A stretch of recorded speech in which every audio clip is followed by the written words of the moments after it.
بسم الله الرحمن الرحيم.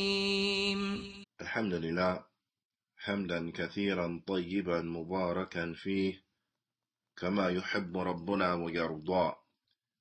أشهد أن لا إله إلا الله وحده لا شريك له، وأشهد أن محمدا عبده ورسوله الناصح الأمين. اللهم صل على نبينا محمد وعلى آله وصحبه أجمعين ومن تمسك بسنته إلى يوم الدين.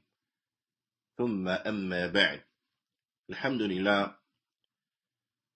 Alhamdulillah, we continue going over the tremendous book by the Fudil al-Shaykh Al-Allama Shaykh Salih Al-Fawzan, the book which is entitled Tanbihat ala Ahkam Takhtassu bil Mu'minat, the book which is entitled, what translated to mean, attention to some rules and regulations particular to the believing women. Before getting into today's class, I just want to make a quick note on a topic that was neglected to be mentioned in last week's class, and that was concerning the ruling on what is to be done to the fetus that is miscarried after the soul has been breathed into it. That if there were a miscarriage or the fetus were to be aborted in the case of extreme necessity, as aforementioned in the last week's class, after the soul had been breathed into it, then what is to be done with that fetus? The ulama, they mention, from them the lajna, that in such a case, that fetus, it has to be prayed over. It has to be washed, shrouded, prayed over, and named. Naam, washed, shrouded, prayed over, and named.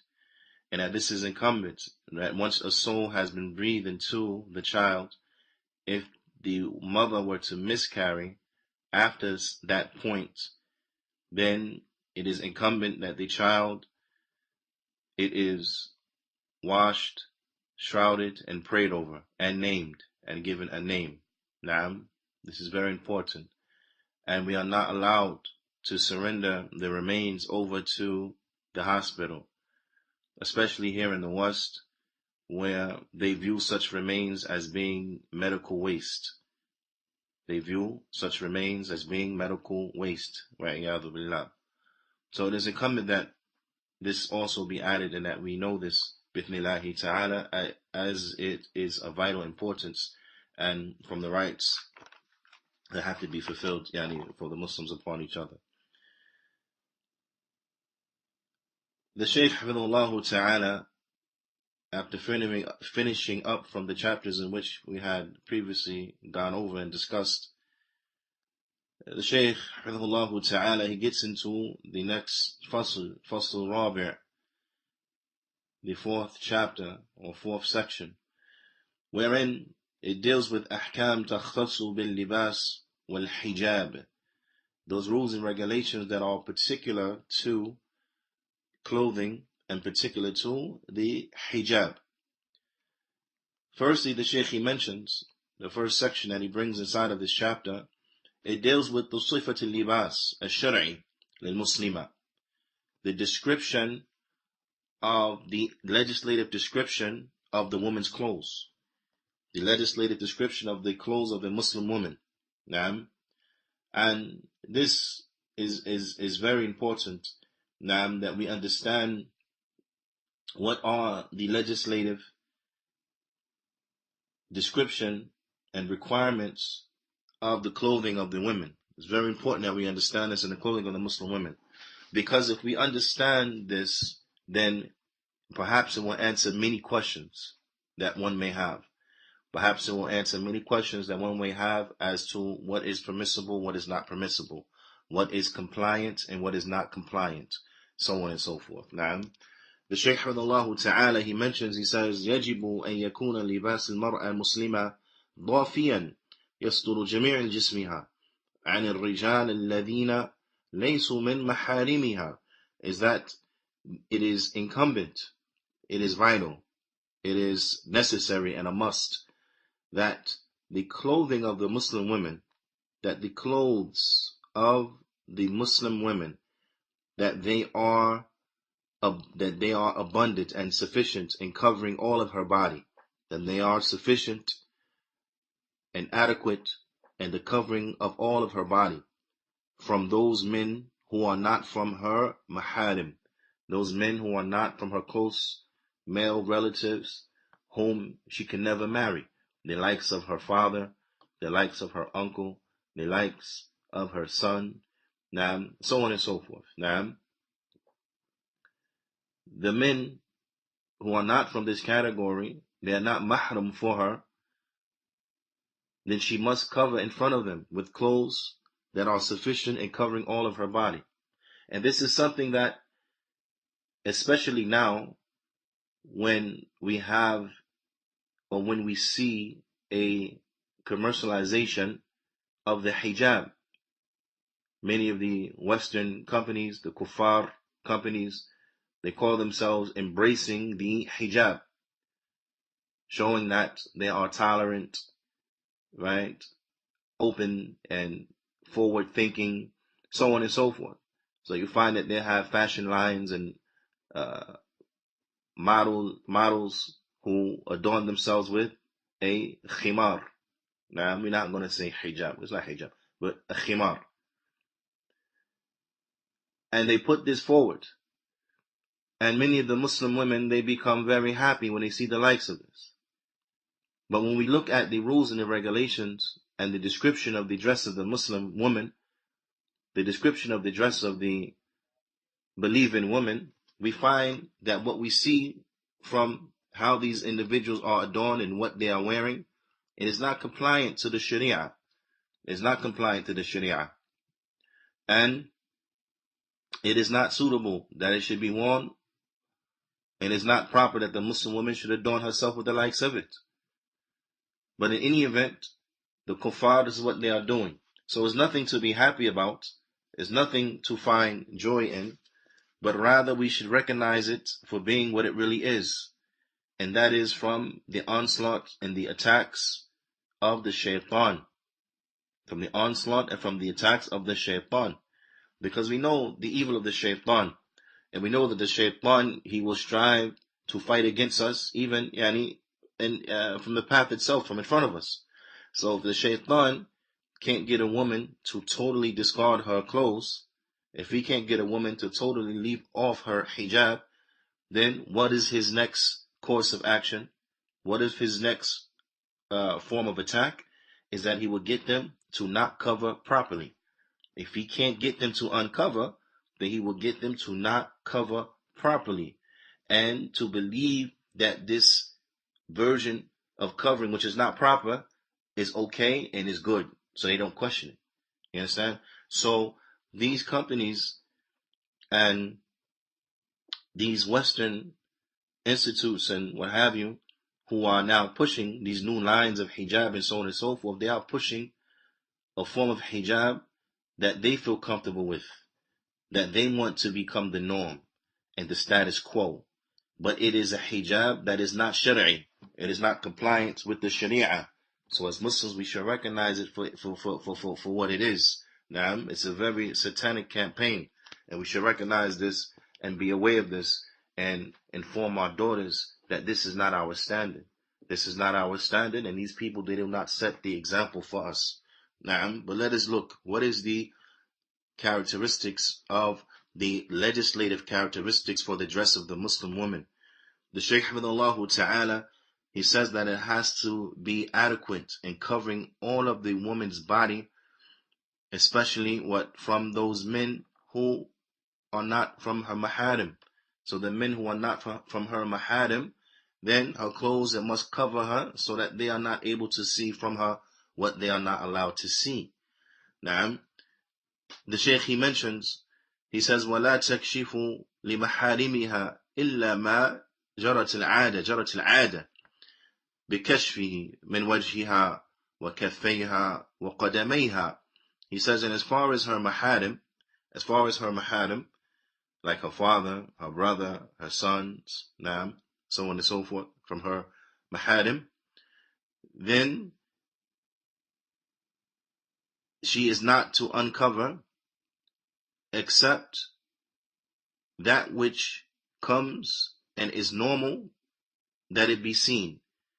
That which comes culturally, from the cultural norms, that it's okay to be seen, like the exposing of her face, her hands, and of her feet. Of her face, her hands, and of her feet. طيب? So even with this, and this is a very important point, is that even in front of the maharim, the woman must still dress in a noble and appropriate manner. She can't come in front of her father with a mini skirt, right? Or very, very, very, very short shorts, and so on and so forth. Nor should she dress like this in front of her sons. Now, this is not proper. This is not appropriate. But rather, as the Shaykh mentions, she should dress in a dignified manner, not exposing, except for that which is from the norm of what is exposed, from her face, right? From her hands and from her feet. And likewise, is added to that from her hair. She doesn't have to wear a khimar in front of her father or in front of her son, in front of her brothers, so on and so forth. So they can see from her hair. Okay? But in any event, in both of these cases, the clothes of the Muslim woman, it must fit the characteristics that the Shaykh is going to mention. They must fit the following characteristics that the Shaykh is going to mention. Hafidhahullah ta'ala. And with this, I would like for the sisters and or the brothers who may be listening to have a pen and a paper so that they may write down what is to follow. The Shaykh mentions, the first point, which we had just mentioned, and that is that it must be sufficient. It must be sufficient and broad enough, wide enough cloth to cover what needs to be covered. Okay? To cover what needs to be covered. In front of the maharim, then of course, she's not covering as much as she would cover in front of foreign men. In front of foreign men, then everything is covered. In front of the foreign men, everything is covered. So her clothes, it must have enough cloth so as to adequately cover that which has to be covered. In front of her maharim, then of course, she doesn't have to cover as much, right? But it has to be adequate enough so that it covers what needs to be covered. So her hair and her head can be seen. Her face can be seen. Okay. Her hands can be seen. Her feet can be seen. Okay. But the clothing that she's wearing, it must be able to cover everything else. Must be able to cover everything else.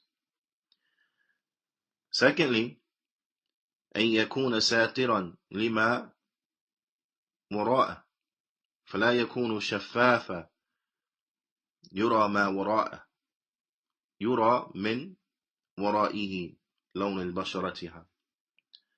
Also, it has to not just cover all of her, but it has to cover all of her and not be transparent, such that the color of her skin could be seen from under it. So yes, it must cover everything, but also at the same time, it has to be thick.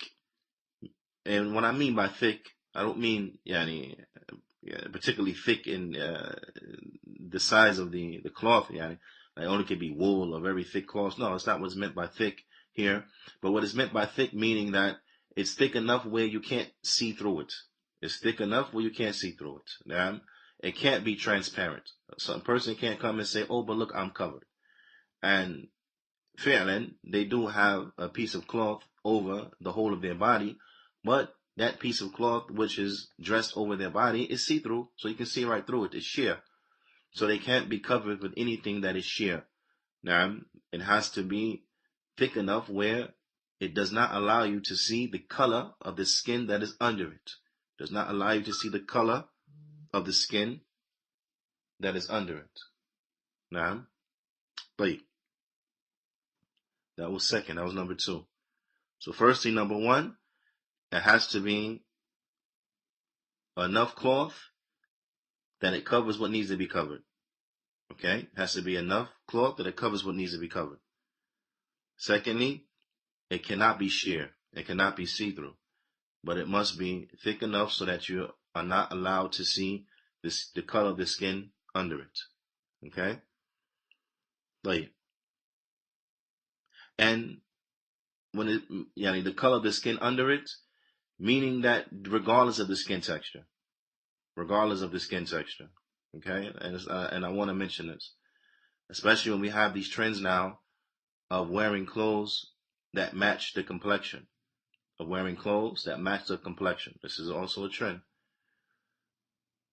So I don't want it to be said, because perhaps if you bring a beige piece of cloth to an individual who has caramel colored skin, so maybe with that beige piece of cloth, if it has to it some sheerness, you wouldn't be able to recognize that you can actually see the color of the skin. And that's due to the cloth being so similar to the color of the skin. Right? But yet if someone else who had a more mocha complexion were to adorn and wear that same thing, you'll be able to see the mocha under that caramel color sheer cloth. So I don't want it to be understood that because we don't take notice to the color of your particular skin shade under this particular cloth, and it means this particular cloth is okay. No, if someone also has another shade, you can see their color of their skin under it, then no, you can't wear it neither, because it's too sheer. It's too sheer. You can still see through it. So just in case, someone thought that there was a loophole that they can exploit, let's make it clear that no. If any shade of skin could be seen under it, right, then you can't wear it. Even if yours is not necessarily that noticeable because it's so close to your color. Okay? So that's number two. Number three, ألا يكون ضيقا يبين حجم أعضائها. It has to be, it cannot be tight. It cannot be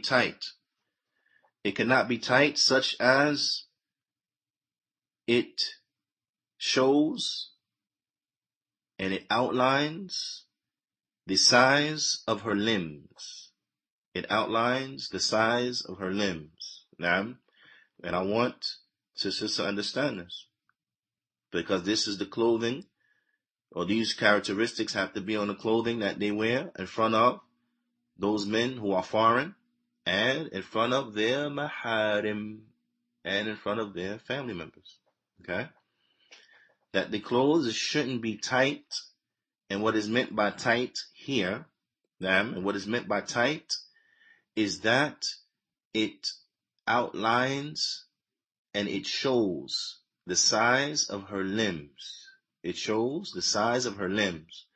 Because tight in this manner will not be restricted to just a spandex style of tight.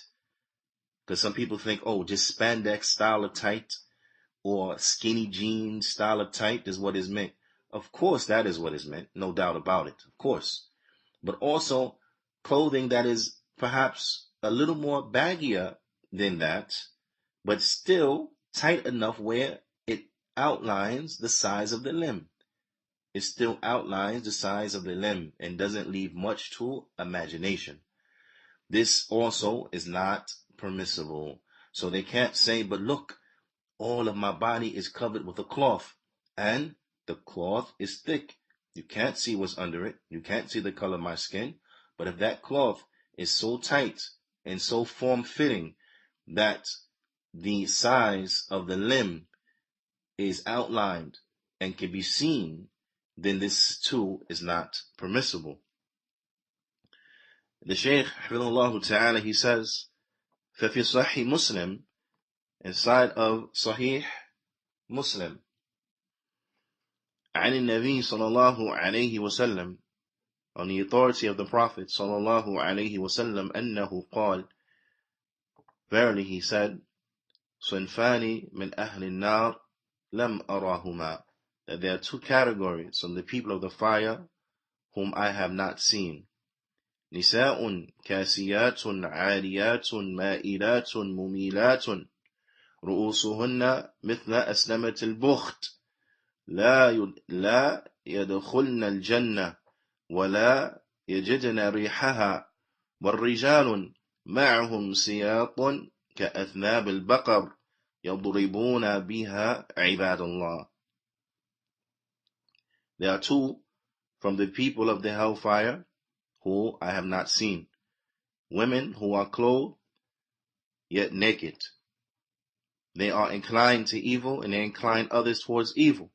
They are inclined to sin and they incline others towards sin. They are inclined to evil and they incline others towards them. Now, their heads are like the heads of a camel, meaning their hair. The style of their hair is like the humps of a camel that lean. The humps of the leaning humps of a camel. They will not enter into Jannah, nor will they discover its fragrance. Nor will they discover its fragrance. I want to stop here because it's important that we know and we understand when we see the likes of these narrations, what is intended by the likes of these articulations and these phrases. And that is the statement as relates to, or as is applicable, we should say, as is applicable to Muslim women when they are threatened that they will not enter into Jannah nor will they smell its fragrance. As relates to the Muslim women, now, Sheikh Salih Abdis al-Sheikh, he mentions that what this means is for a person that has Iman, okay, for a person that has Iman, it means that they will not enter into Jannah with the first group of Muslims who enter into Jannah. They will be barred from this. They will not be able, they will not qualify to enter at this time due to whatever sin that they have done that carries that penalty. Now, due to whatever sin they have done that carries that penalty. Because the individual, in such a case, they will be under the Mashiach of Allah subhanahu wa ta'ala. If Allah wills, He will forgive them. If Allah wills, He will punish them. So if they are punished by Allah Azza wa Jal, then they will not enter into Jannah when the first people enter into the Jannah. So, and they will not be able to smell the fragrance of Jannah. Now, meaning when the first people enter into Jannah and smell from its fragrance and so on and so forth, they will be barred from this. They'll be barred from this. And they are threatened with having to go to the fire to be cleansed from this crime that they had done that carries this penalty. They are threatened to have to go to the fire to be cleansed from the sin that they have done that carries this penalty. But these narrations are not indicative that the Muslims who are punished due to them infringing upon what is mentioned inside of the likes of these narrations, that they will never enter into Jannah and they will never experience the smell from its fragrance. No Muslim will stay in hell forever. No Muslim will stay in hell forever. They'll be cleansed from their crimes and then they will enter into Jannah. They'll be cleansed from their crimes and then they will enter into Jannah.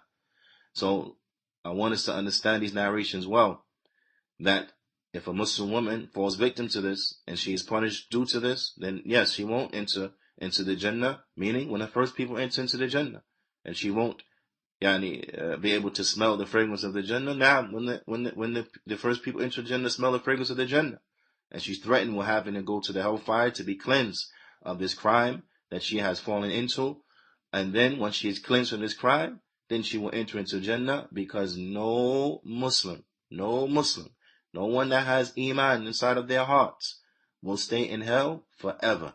Those who will stay in hell forever, they are only the kuffar, only the disbelievers.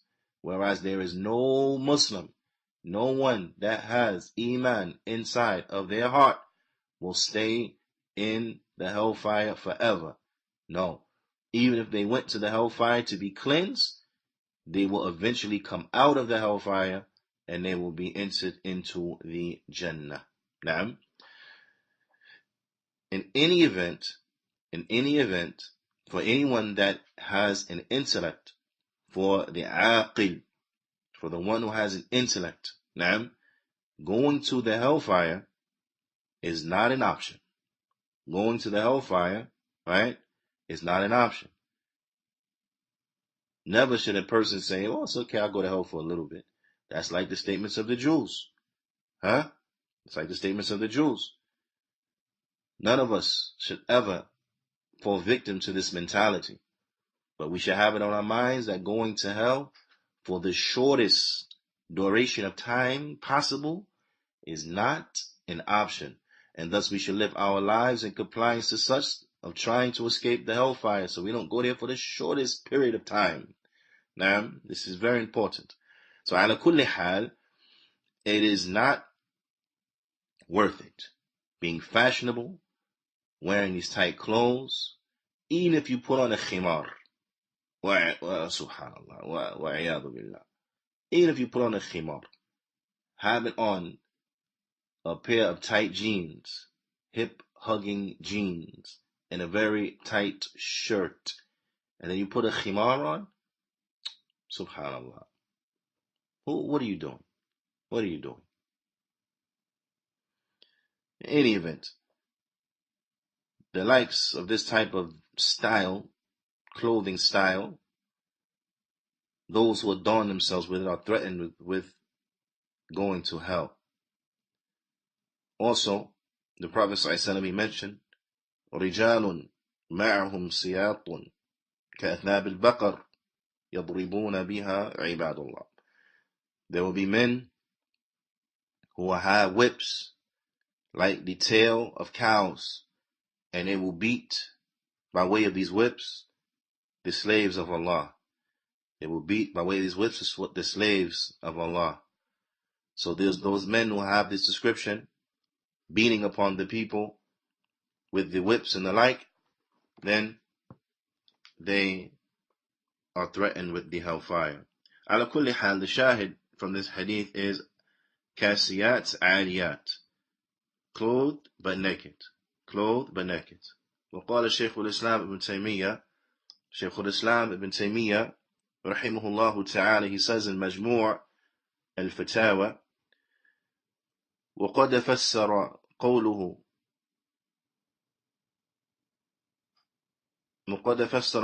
صلى الله عليه وسلم, that Shaykh al-Islam ibn Taymiyyah, he explained the statement of the Prophet صلى الله عليه وسلم, كاسيات عاريات, clothed but naked, بأن تكتسي بما لا يسترها, that she wears clothes that don't cover her. She wears clothes that don't cover her. Now, so from one standpoint, then we understand that what? That her clothing, it doesn't adequately cover her. So this is in violation of what? Of the first point. This is in violation of the first point. But yeah. Also, what enters into clothing that does not cover her, or what enters into being clothed but naked,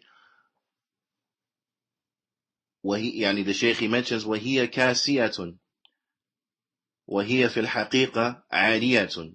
Okay, she has clothing on her, but in reality, what? She's not really clothed. She has garments on her, cloth on her, but in reality, she's naked. وَمِثْلُ مَا تَكْتَسِي الثَّوْبِ الرَّقِيقِ الَّذِي يَصِفُ بَشْرَتَهَا. نعم. Or she wears clothes, she wears a thawb, she wears a garment that is very sheer. She wears a garment that is very sheer. Now, and as such, it describes her skin. You're able to see her skin.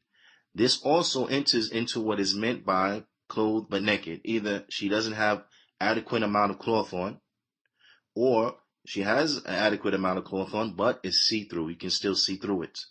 أو ثوب ضيق, or she wears clothes that is tight. الذي يبدي يبدي تقاطيع خلقتها, or she has clothes on that is so tight that it shows her shape, shows her creation, shows her shape, how she is. Naam, it shows her shape. وَعِيَاذُ بِاللَّهِ وَعِيَاذُ بِاللَّهِ. So we have to understand that all of this enters into being clothed yet naked. Being clothed yet naked. The Shaykh, he goes on and he says, وَإِنَّمَا كَسْوَةُ الْمَرْأَةِ مَا يَسْتُرُهَا فَلَا يُبْدِي جِسْمِهَا وَلَا حَجْمِ أَعْضَائِهَا لِكَوْنِهَا كَثِيفًا وَاسِعًا. He says, so thus, the clothing of the Muslim woman, it is only as such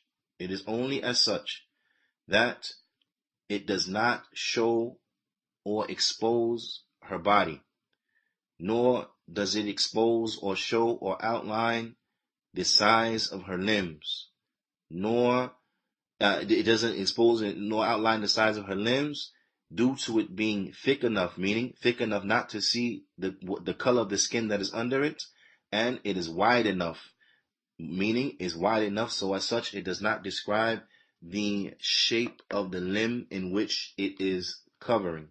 Okay? That's number 3. Number four, meaning number 4 from the description of the dress of the believing woman, of the Muslim woman, is that أَلَّا تَتَشَبَّهُ بِالرِّجَالِ فِي لِبَاسِهَا, is that she cannot imitate the men.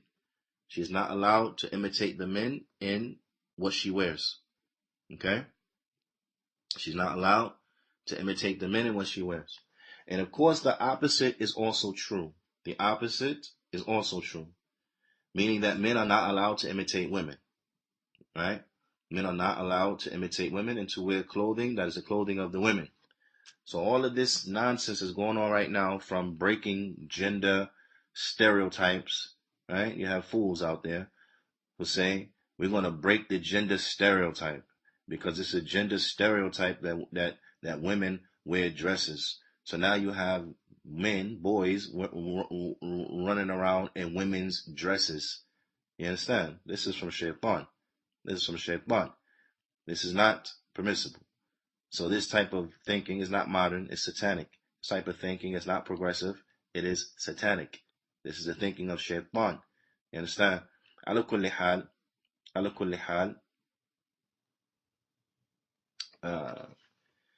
نعم على كل حال Allah musta'an. It's not permissible for the men to wear women's clothing. It's not permissible for the women to wear men's clothing. Women cannot imitate men, nor could men imitate women.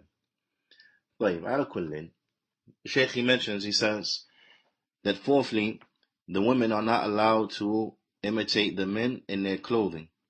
فقد لعن النبي صلى الله عليه وسلم المتشبهات من النساء بالرجال, because the Prophet صلى الله عليه وسلم, he has cursed those women who imitate the men. He has cursed those women who imitate the men. وَلَعَنَ الْمُتَرَجِّلَاتِ مِنَ النِّسَاءِ. This is important as well, because the imitation of the men is not restricted to just their clothing. Okay? It's not restricted to just the clothing. But also, what enters into the imitation of each sex of the other, in the case of the women, is that the women who become masculine and try to adorn themselves and carry themselves as men carry themselves. So a woman carrying herself like a man would carry himself, walking like a man, sitting down like a man, having the mannerisms of a man and acting like a man.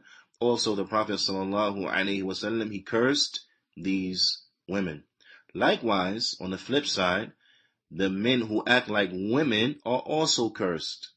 The men who act like women are also cursed. Those who walk like a woman, talk like a woman, sit down like women, who become feminine and try to act like women, they are also cursed. So now, when it comes to a person asking what is the stance of the Muslim on the transgender community, well, the Prophet ﷺ, did he not explain it? Did he not show us and explain to us the reality of the likes of these individuals? That what? They're cursed. The curse of Allah is upon these individuals. These are individuals whom the Prophet ﷺ, he cursed them. So what is our stance? Our stance is clear. Our stance is clear. No tolerance for one who the Prophet ﷺ cursed. No tolerance for the one who Allah Ta'ala, he curses them. Our stance is clear, is it not? طيب. عرفت? طيب. The Shaykh, he goes on and he says, وتشببها بالرجال في لباسه أن تلبس ما يختص به نوعا أو صفة في عرف كل مجتمع بحسبه. And this is a very important point in a rule and a principle that I want everyone to get down. In addition to getting down the characteristics of the of the clothing of the Muslim woman, I want you to get down this principle. So to make a star or asterisk or whatever the case may be, highlighted, underlined, whatever is easy for you, right? I want you to write this down so that we know what defines a woman imitating a man or man imitating woman as relates to clothing. Okay, the Shaykh, he mentions, he says that what is entailed by the woman imitating a man in his clothes, it means that she wears clothes that are specific to men. She wears clothes that are specific to men, either in their type or in their description. Either in their type or in their description. From that which is known from the culture of a particular society. Now, of course, it means the culture of a particular society, meaning the Muslim societies. Okay? The Muslim societies. Because of course, the West, especially here in America, where they're pushing for culture, for gender equality, right? And the breaking of gender, what they say, gender biases or norms or whatever the case, from there, where they try to articulate it to make it sound right, or whatever the case may be. You can't go by what they say, because for them, a little boy can wear a dress and pigtails and pink and all this type of stuff, a little pink dress and pigtails and that, and a girl can run around with construction boots and looking like a little boy. And they say that's fine. We're breaking the gender stereotypes. Salaam. You feed it into the way of shaitan. So when it means that which is normal, of course, in the Muslim societies. So those clothes that are known to be men's clothes, that these are clothes that women don't wear. Then these are the clothes that it is not allowed for the women to wear. وقال شيخ الإسلام ابن تيمية, Shaykh al-Islam ibn Taymiyyah, he mentions, he says in Majmu' al-Fatawa, he says, فالفارق بين لباس الرجال والنساء, the difference between the clothing of the men and the clothing of the women, the difference, then it will go back. And this is very important. I want everyone to really pay attention to the way Shaykh al-Islam, he breaks this down. Okay? I want everyone to pay attention to the way the Shaykh, he breaks this down. So it really give us a good understanding. The Shaykh, he says that it will return back to ما يصلح للرجال وما يصلح للنساء. As relates to what is particular to each, as relates to their clothing, the difference, it will return back to what is appropriate and what is fits the functionality for the men and what is appropriate for the woman and proper for the woman and fulfills the functionality of the women and what is upon them. Okay? So the distinguishing factor between the clothing of the men and the clothing of the women, how we know the difference between this and between that, it will return back to that which is appropriate for the men to wear, so that they could establish what they have been commanded to establish, and that which is appropriate for the woman to wear, so that she may establish what she has been commanded to establish. That our clothes, that is particular to each sex, is appropriate for them to establish what they have been commanded to do. Okay? The Shaykh, he goes on, the Shaykh al-Islam, he goes on and he mentions, he says, فَالنِّسَاء مَأْمُورَاتٌ بِاسْتِتَارٍ وَالْإِحْتِجَابِ, that the women, they have been commanded to conceal themselves and to properly cover themselves.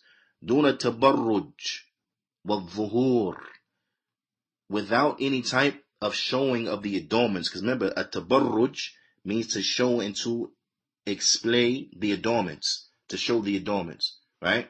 Listen, a point. Many of the sisters have fallen into tabarruj, even though they may wear a khimar and a abaya, right? Many of them, you'll find, have fallen into tabarruj by not just exposing their faces, because we know there's a point of ikhtilaf amongst the ulama. Some ulama say a woman can show her face and can show her hands. Now, under ordinary circumstances. But even under these cases in which the women that they are doing, and you find them in their YouTube tutorials and their tutorials upon Instagram and whatever from social media, that even those mashayikh that say it's okay for them to show their face will say, but not in this case. In this case, you got to cover your face. Why? Because they have a khimar on, and then they put on a ton of makeup. From foundation to blush to lipstick to outlining the lips, outlining the eyes, and to the end of it, beautifying and adorning their face. Yeah? Adorning their face with so much makeup. It's like a Betty Crocker face style. It's like a Betty Crocker makeup style. You understand that Betty Crocker? She made cake, right? It's like if you take a cake with icing, you just put the cake on your face and put it down. That's how much stuff they got on their face. It looks ridiculous. But in any event, they put all this stuff on their face and beautify their faces to this extent, outlining this. Is this not an adornment? For a man, do you think a man will rather look at a woman's chain or her necklace or look at her face? For a man, do you think a man would rather look at the bangles on a woman's arm and the rings on her hand and the earrings on her ears, or do you think he'll rather look at her lips and her eyes and her nose and So now you adorn these things with all this makeup and you highlight this and highlight that and so on and so forth, and you think that's not tabarruj, and you think you feel good because you just got on a khimar? This is from shaitan. Fear Allah. The shaitan, he has tricked the women. He has tricked the women. So fear Allah. Now this too is from tabarruj. Wa'iyadu billah. Ala kulli hal, the woman, she has been prohibited from tabarruj. She has been prohibited from showing off her adornments. Okay? She cannot show off her adornments, but the origin is that what she is to dress in a very modest, honorable manner that covers and conceals her beauty and conceals her adornments without showing it. Right? So now when you think about that, you think about these concepts, you realize that what men's clothes, they don't provide this functionality for women. They don't provide this functionality for women. The Shaykh goes on and he says, وَلِهَذَا لم يشرع للمرأة رفع صوت في الأذان ولا تلبية ولا صعود إلى صفا ومروة ولا تجرد في الإحرام كما يتجرد الرجال. He says, and from this, the woman, she has not been legislated, meaning keeping in line with this spirit of a woman concealing herself, hiding her adornments and so on and so forth, because the beautification of the woman, when she beautifies her voice, yes, that's an adornment. That too is an adornment, right? But so in the spirit of the woman concealing herself and not showing off and displaying her beauty and her adornments, it has not been legislated for the women to call the adhan out loud. It's not been legislated for the woman to call the adhan for all to hear, nor for her to say the talbiyah out loud. You know the talbiyah when you make hajj or you make umrah, huh? It's not for her to say it out loud where foreign men can hear her. Okay? But she says it in a voice that's audible, that she can hear herself. If the sisters around and there's only sisters, no fear of men, then, they can hear, but not loud so that just any passerby can hear. Also, it has not been legislated for the women to what? To physically climb up Safa and Marwa, to climb the mountain itself. Now, walillah alhamd, is as such where even if she wanted to, they're not allowed, the way that everything is constructed at this point. But the point being that even if this was not the case, it's not legislated for her to physically climb up Safa or to physically climb up Marwa. Now, I want you to think about that. Because if that is the case, then what's the benefit of women going to Medina, going to Uhud, which is not from the rituals of Hajj nor from Umrah, but going to visit Uhud, and then they want to climb up Uhud. If you don't climb up Safa and Marwa, what are you doing climbing up Uhud? That's just food for thought. But also, it is not legislated for the woman to slacken or strip off from certain articles of clothing when she is in a state of ihram. Just like the men, it is legislated for the men to strip off certain articles of clothing when they're in a state of ihram. The women it's not like this for her. It is for the men, but not for the women. Why? Because it doesn't fit with the spirit of her concealing herself and hiding her beauty and hiding her adornments. The Shaykh, he says, فَإِنَّ الرِّجَالِ, because the men, مَأْمُورٌ, they are commanded, بِكَشْفِ الرَّأْسِ, by exposing his head. So the men, when we're in a state of ihram, we're not allowed to wear a ghutra or shmal or a kufi, so on and so forth. We're not allowed, or taqiyya, we're not allowed to cover our head with anything, whether that's a kufi, whether that's a ghutra, a shmal, right? And the like, we're not allowed to cover our heads while we're in the state of ihram. وَلَا وَأَلَّا يَلْبِسُ الثِّيَابَ الْمُعْتَادَةَ, nor are the men allowed to wear the regular thawb, thawb, jalabiyah. We're not allowed to wear that when we're in the state of ihram. وَهِيَ الَّتِي تُصْنَعُ عَلَى قَدْرِ أَعْضَائِهِ, and see, these are clothes like the regular thawb, regular jalabiyah. They are clothes that are made, they are tailored to fit the limbs. They are tailored to fit the limbs. Meaning, they have arms, so on and so forth, right? They're tailored, or sleeves now. They have sleeves, so on and so forth. They're tailored to fit the limbs. So doing ihram for the men, لا يلبس. The men, we don't wear that. لا يلبس قميص ولا سروال, نعم, ولا البرنس. The men are not allowed to wear regular shirts, like a shirt, qamis. They're not allowed to wear a shirt. And when I say regular shirts, I mean the shirts of Ahl Sunnah, the shirts of the Muslims. I'm not referring to the shirt of the Frenchman or the Italian guy. I'm not talking about that. When I mean qamis, I mean a qamis like the qamis of the Muslims. This is regular. This is regular. Okay, our dress, this is regular. But we're not allowed to wear qamis, nor sirwal, nor like the jalabiyah pants. Okay, we're not allowed to wear that when we're inside of ihram. Nor are we allowed to wear the burnus. Now, the burnus is like the hooded thawb. The thawb that has like a hood on it, right? A hood built into it. Not allowed to wear that in the state of ihram. The men are not allowed to wear that. Wala khuf, nor are they allowed to wear the khuf. The khuf is well known, the leather sock, in the state of ihram.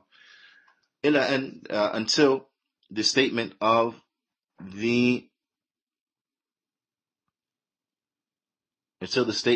the Shaykh, where he says, وَأَمَّا الْمَرْأَةِ, but as relates to the woman, فَإِنَّهَا لَمْ تُنْهَى عَنْ شَيْءٍ مِنَ الْلِبَاسِ. As far as the woman, she is not prohibited from anything from libas, meaning in a state of ihram.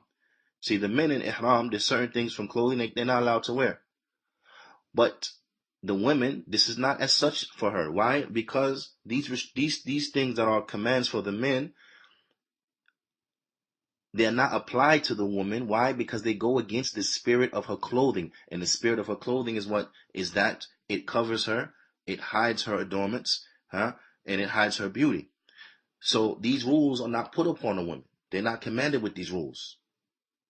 In the state of ihram, they're not commanded with these rules. So she's not prevented from any of the clothes. There's no article of clothing that she is prevented from. The Shaykh, he says, and then of course an exception we're going to come to a little bit. The Shaykh, he says, لأنها مأمورة باستتار والاحتجاب فلا يشرع لها ضد ذلك. Because she is commanded with covering herself and concealing herself and wearing hijab, so therefore it has not been legislated for her to do contrary to that. The Shaykh, he says, وَلَكِنْ, and this is the exception we mentioned, وَلَكِنْ مُنِعَتْ أَنْ تَتَنَقَّبَ وَأَنْ تَلْبَسَ قُفَّازَيْن. But she is prohibited from wearing a niqab. Okay? She's prohibited when in a state of ihram from wearing a niqab, and from wearing gloves. She's not allowed to wear it. لأن ذلك لباس مصنوع, because this is clothing that has been manufactured على قدر العدو ولا حاجة بها إليه. These are clothing that have been tailor made to fit the limbs, to fit certain limbs and fit certain parts.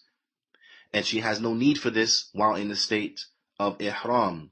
She has no need to wear a niqab. Right? So in the state of ihram, she does not wear niqab, nor does she wear gloves. But this does not mean what? That she doesn't cover her hands and her face. No, she still has to cover her hands and her face, but just not with a niqab. She doesn't cover her face with a niqab, because you can cover your face without a niqab. Naam. Likewise, she doesn't cover her hands with gloves, because you can cover your hands and hide your hands without wearing gloves. So the Shaykh, he mentions, يعني ثم ذكر Shaykh Fawzan, he says, and then Shaykh al-Islam, he mentions, أنها تغطي وجهها بغيرهما عن الرجال. But rather she would what?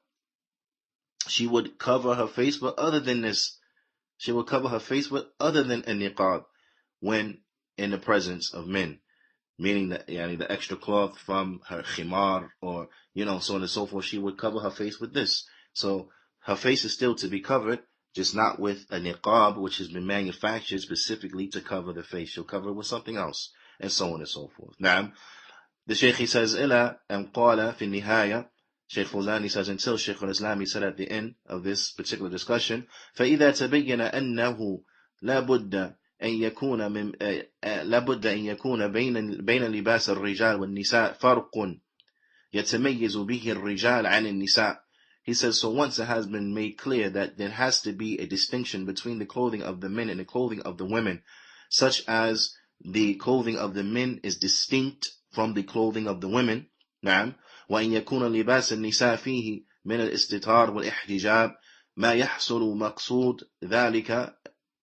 He says, in that inside of the clothing of the women, there is concealment and covering, and that which will bring about that desired effect. Naam, that which will bring about that desired effect. ظهر, then it becomes clear. الأصل هذا الباب, then it becomes clear the origin of this particular issue, or goes back to what? To the spirit of this particular issue. وأن تبين أن اللباس إذا كانت غالبه ليس للرجال نهيت عنه المرأة. نعم. يعني غالبه لبس عفوا ليس نعم. It says the Shaykh he says وتبين أن اللباس إذا كان غالبه لبس الرجال نهيت عنه المرأة. He says, and it has been, and such, it is clear and well known that the clothing, if it is clothing that predominantly is men's clothing, if it's clothing that is predominantly men's clothing, then it is prohibited for the woman to adorn herself with it. If it's clothing that is predominantly men's clothing, then it is prohibited for the woman to adorn herself with it. Now, because in general, the men's clothing does not cover and does not fulfill that which is fulfilled by the clothing of the women, and that is due to the structure of each being extremely different. Different. Sheikh Fawzani says, إلى أن قال, until he said, من Sheikh Islam تيمية, فإذا اجتمع في اللباس قلة الستر ومتشابهة نهي عنه من وجهين والله أعلم. He says, so thus, if you combine in a particular article of clothing the fact that it scantily covers, right? The fact that it scantily covers, meaning that it's too short, it's not enough cloth, or it's too tight, or it's see-through, and you add to that it also is it imitates the men, for example, he said, then this is prohibited from two directions. It's prohibited from the direction that it doesn't cover properly, and prohibited from the direction that it imitates the men. That it imitates the men. وَبِلَا شَكُّ بِلَا رَيْبٍ. Also, as Sheikh Fawzani mentions in the last book in which we went through, that it is not permissible for the women to imitate the kuffar in their dress, to wear clothes that are particular to the kuffar. والدليل قول النبي صلى الله عليه وسلم من تشبه بقوم فهو منهم. Whoever imitates a people, then he is from them. Fifthly, from the description and characteristics of the clothing of the woman, or you can even say the condition, the shurut, that have to be there for the clothing of the women, is what? ألا يكون فيه زينة تلتفت الأنظار عن خروجها من المنزل لألا تكون من المتبرجات بزينة. Is that the clothing that she is wearing, it has to meet all of the aforementioned conditions, and additionally, it can't be of clothes that is a beautification within itself, such as, this is what is meant by beautification. Doesn't mean it can't be nice, but it means it's not a beautification in and of itself, such as it turns the eyes to it when she leaves the house. It can't be of such that it turns all attention to her when she leaves the house due to what she's wearing. The Shaykh, he says, so as such, she does not be of those women who openly display their adornments. They do not be of the women who openly display their adornments. And then the Shaykh, Hamdulillah Ta'ala, he gets into the next section of this chapter, and that is dealing with al-hijab. But bi'ithnillahi ta'ala, we will say this until the next time. فنتوقف هنا ونكتفي بهذا القدر، وصلى الله وسلم على نبينا محمد وعلى آله وصحبه أجمعين، وجزاكم الله خيرا.